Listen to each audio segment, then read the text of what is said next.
Good morning, friends. Myself, Dr. Nidhi Darbari, on My Education Treasure. Today, in my present video, I am going to discuss about the Ashtang Yoga Darshan. So long as there are changes and modification in Chit, self is reflected therein, and in the absence of discriminative knowledge, identifies itself with them. This is bondage. So, to attain liberation, one has to suppress vritti or modification of Chit. Aim of yoga is to prevent the self from identifying itself with mental modification. Hence, yoga means cessation of mental modification, that is, Chit Vritti Nirodh. Ashtang Yoga for Eightfold Path of Yoga. As we have already said, a man cannot realize spiritual truth as long as his mind is tainted with impurities and his intellect and the truth of the spirit is revealed and directly experienced. The Sankhya Yoga system holds that liberation is to be obtained by means of spiritual insight, prajna, into reality of the self as the pure immortal spirit which is quite distinct from the body and the mind. But spiritual insight can be had only when the mind is purged of all impurities and rendered perfectly calm and serene. Yoga Sutra are divided into 8 Ashtang limbs, the goal being to quiet one's mind and achieve Kaivalya or solitariness or detachment. For the perfection and enlightenment of Chit or mind, the Yoga gives us the eightfold means which consist of the discipline of Yam, Niyam, Asan, Pranayam, Pratyahar, Dharana, Dhyan, and Samadhi. These are known as Yoga Anga or aids to Yoga. But spiritual insight can be had only when the mind is purged of all impurities and rendered perfectly calm and serene. Yam, restraint. It means abstinence and includes 5 vows of Jainism, that is Mahavrat. It is keeping away from injuring others through thought, word, or deed, that is Ahimsa, absenteeism from falsehood or Satya, stealing or asteya, passion and lust, brahmacharya, and greed and avarice, aparigraha. It is the discipline to control willpower. Niyam or culture. It is the self-culture and includes external and internal purification. Shauch, contentment or santosh, austerity or tapas, self-study or swadhyay, and devotion to God, Ishwar Pranidhan.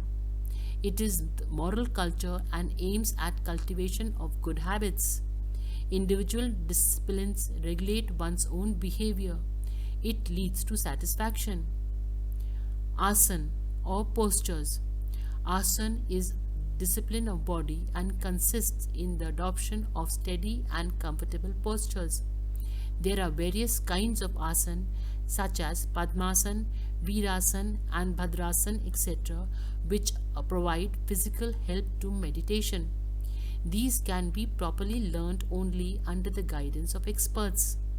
The asan or postures recommended are effective ways by which body can be kept partially free from diseases and all the limbs, especially the nervous system, can be brought under control and prevented from producing disturbances in the mind. They do not involve physical strain or violence, but in return tones up the body and mind, reduces fatigue, soothes nervous system, and discipline of our mind. Pranayam or breath control. Pranayam is the regulation or control of breath. It consists in suspension of breathing processes either after exhalation or inhalation or simply by the retention of the vital breath. The details of the process should be learned from experts. The respiratory exercises are useful for strengthening the heart and improving its function. It is recognized by medical men when they recommend walking, climbing, etc. on a graduated scale for patients with weak heart. Hence, by practicing the control of the breath, the yogi can suspend breathing for a long time and thereby prolong the state of concentration. It is not only beneficial to health but also conducive to concentration and meditation. Pratyahar or withdrawal of senses. Pratyahar consists in withdrawing or detachment the senses from their respective external objects, keeping them under the control of the mind and turning the senses inwards. So, in this state, the mind is not disturbed by sight, sound, etc., coming through the eye, the ear, but keeps all of them under perfect control. Dharana or attention. It is the mental discipline which consists in holding the dharana or fixing the mind, chit, without any modification on the desired object of attention. The object thus attended to may be a part of one's body, like the one's navel, the midpoint of the eyebrows, etc., or it may be external to body, like the moon, the images of flood, etc. The ability to keep one's attention steadily fixed on the same object is the test of fitness for entering the next highest stage of yoga. Hence, the mind is regarded as the steadfast. Dhyan or meditation. It is the next step to dharana. It means the ever flow of thought about, or rather round about, the object of attention. It is the steadfast contemplation of the object without any break or disturbances, an undisturbed flow of thought, only object and mind. This has the effect of giving us a clear and distinct representation of the object, first by parts and aspect. But by long continuous meditation, the mind can develop the partial representation of the object into a full and live presentation of it. Thus, dhyan reveals for the reality of the contemplative object to the yogi's mind. It is concentrating on a point to reach higher self. Samadhi or concentration. It is regarded as concentration and final step in yoga. Here mind is completely absorbed in the object of meditation. Both have become one. Highest means to realize the cessation of mental modification which is the end. In dhyan, the act of meditation and the object of meditation remains separate, but here they become one. The mind is completely absorbed into object of meditation. It is the ecstatic state in which the connection with the external world is broken and through which one has to pass before obtaining liberation. Thus, samadhi is ultimate goal of life. Being in that state means being in the universe.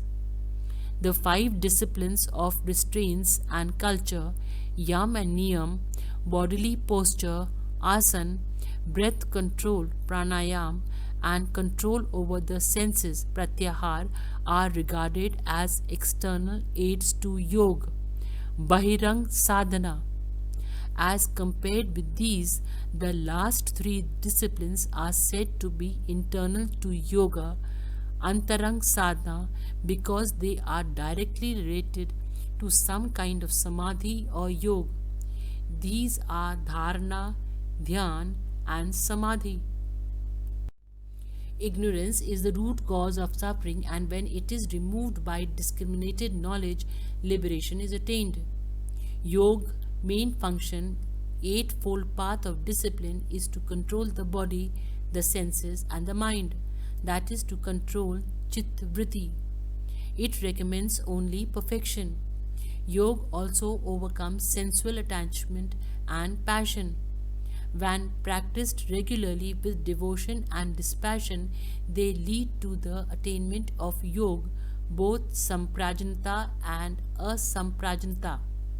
When mind is so fully absorbed in the object of meditation that it loses all notion of itself as self-conscious reflective mind, one has reached the state of samadhi. Here, mind is no longer aware of itself of meditating on something external to itself, that is, all distinction between yogi and object of meditation have disappeared. Life is pure crystal, which, when placed next to a red flower, appears to completely lose its own character by reflecting the form and color of the flower exclusively. The yogi is no longer self aware and is conscious only of the object of modification, and it is in this level of intensity that samadhi differs from dhyan. Samadhi consists of two stages: conscious samprajnata and supra-consciousness asamprajnata. Conscious or samprajnata. In this state, consciousness of the object of meditation persists. This is ekagra, and the mind remains concentrated on the object of meditation. It consists of 6 stages with alambara or support of chit. If you found the video to be informative and interesting, I request you all to please give like to my video to motivate me, share it with others and subscribe it so that whenever I upload a new video, you will get a notification. Concentration in the 6 stages move from gross to subtle object of manifestation. Savitark. When the chit is concentrated on a gross object of meditation like the tip of the nose or the midpoint of the eyebrow or the image of the deity. Nirvitark. Yogi's chit has been purged of any memory, awareness of what the object is called. No recognition of what the object of meditation is, its name and function. Object has in fact become yogi's entire universe. Savichar. When the chit is concentrated on the object of meditation like tanmatra, yogi still has some level of awareness of space and time or the object of meditation. Nirvichar. Form of object dissolves under power of yogi's focus. His experience has become beyond space and time. Sanand. When the chit is concentrated in a still subtle object of meditation which produces joy like the senses, awareness becomes aware of chit itself in its capacity of acquiring knowledge as an instrument which grasps the object of the senses. Mind focuses on its own cognizing nature, blissful absorption. Sasmita. Chit is concentrated on ego substance with which the self is generally identifies, that is, arrives close to Purush itself. Here we have conscious at the ecstasy where individuality persists. In the conscious or samprajanta, consciousness of the object of meditation persists. In the latter, it is transcended. The former is ekagra, the latter is niruddha. In the former, the mind remains concentrated on the object of meditation. Supraconscious or asamprajanta. Asamprajanta samadhi is that supraconscious concentration wherein the meditators and the object of education are completely fused together and there is not even consciousness of the object of meditation. This is the final stage of attaining liberation. This is without support or alamban of chit, that is, it is beyond mind. This points to a state where the awareness of Purush is no longer aware of any external entity at all, including chit, since latter has dissolved itself. Here no new mental modification arise. They are checked, niruddha, though the latest impressions may continue. If fire is restricted to a particular fuel, it burns fuel alone, but when that fuel has been completely burnt, the fire also dies down. Similarly, in conscious concentration, the mind is fixed on the object of meditation, but in supraconscious concentration, even this modification ceases. Yoga generates certain supranormal powers. It is the highest form of yoga, which is divine madness, perfect mystic ecstasy, difficult to describe and more difficult to attain. Even those who attain it cannot attain it longer. Immediately or after very short time, the body breaks and they obtain complete liberation.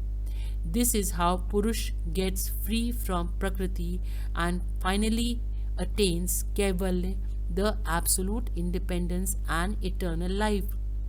But they should be avoided and attention should be fixed only on liberation, which is the end of human life. Hence, it is beyond thought and word and thereby points to state in which yogi attains discriminative knowledge. Acharya Vinoba Bhave, the spiritual care of Mahatma Gandhi, suggested that education in India should be based on three principles: Yoga, spiritual training; Udyog, vocational training; and Sahyog, social training. Thank you very much for patiently watching the video and don't forget to subscribe.